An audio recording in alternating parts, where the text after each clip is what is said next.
A flat sleeve is one that lays flat against the quilt back. A sleeve with ease will have some space on the inside. When you select your rod, if it is flat like this ruler is, when you attach your sleeve along the bottom, you can leave it flat. There doesn't have to be any additional space in that sleeve.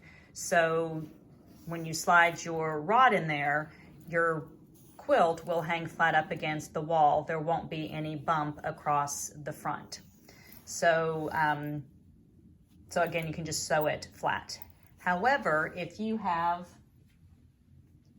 a rod that has some width to it, a diameter like this dowel rod, and it's thicker, you do not want a flat sleeve. You want one that's going to have some additional space in it, like this one does here. So if this sleeve had been sewn flat, it would have been sewn right along this fold line. But instead, I moved it up 1/2 inch, and then I sewed it along there to provide that ease. I showed you in the blog post one way how you can offset the fold line so that you have something to sew.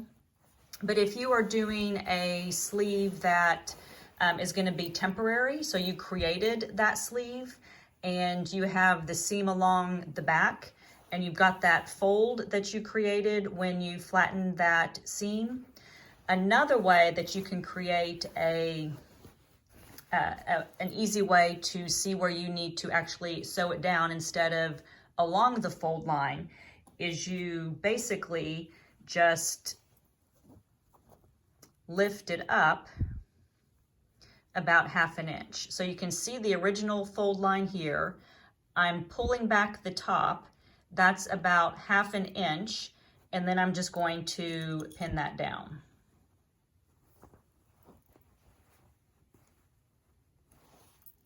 So again, we can see the original fold line is right here. I'm just going to move it up. I can eyeball it, or I can use my seam gauge to get 1/2 inch, and then I'm going to just pin it in place. So instead of ironing in a crease where I'm gonna hand sew along the bottom, I'm just folding up that edge, and then you can see that right here is going to be the ease that I'm going to be creating. So that is another way for you to get that edge that you need to hand sew along the rectangular sleeve.